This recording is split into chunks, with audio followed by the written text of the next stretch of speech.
Hey guys, and welcome to the first spoiler for Eldritch Moon. And boy, is it a big one. No, but really, I mean literally and figuratively, this is huge.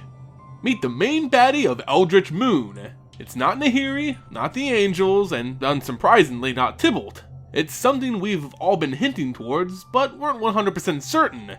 Well, today we can confirm, Emrakul is coming to Innistrad. Say hello to Emrakul, the Promised End.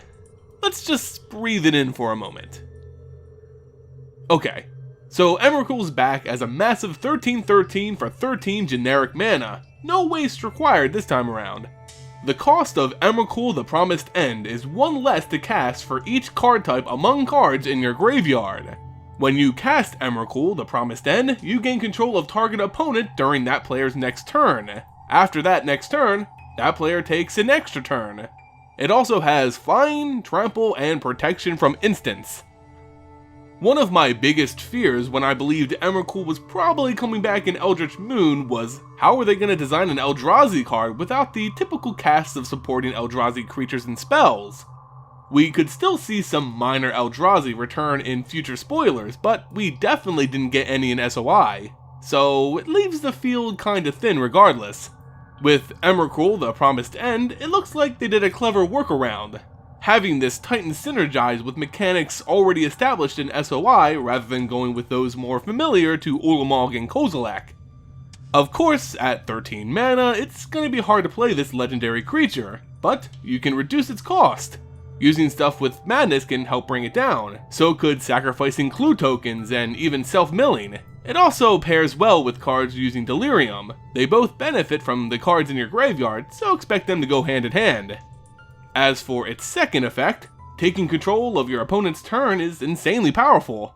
You get to see their hand, make hilarious misplays for them, and it's an overall really fun way to disrupt your opponent. But you gotta be careful. Remember, after their botched turn, they get to play another one under their control, so make sure they're not in a position to get you back. To my knowledge, we've seen this kind of ability a few times in the past. Cards like Mindslaver, Soren Markov's Ultimate, and Worst Fears come to mind. But Emrakul, the Promised End is probably one of the better cards to be coupled with this powerful effect. Oh, and being protection from instants, some of the best forms of removal, means Emrakul will be sticking around for a bit, making your opponents as mad as those this Titan corrupts. With this spoiler, we also get our first look at that oh-so-secretive set symbol Wizards was trying so hard to hide from us, and it appears for good reason. If they released this thing a month ago, we all would have known the truth. Guys, it's literally a small little Emrakul. It's actually kinda cute. One of the cutest set symbols I've ever seen if it wasn't for all the, death and madness. Anyway, Emrakul, the Promised End is a great way to kick off the spoiler season for Eldritch Moon. It's a strong card with a lot of lore implications.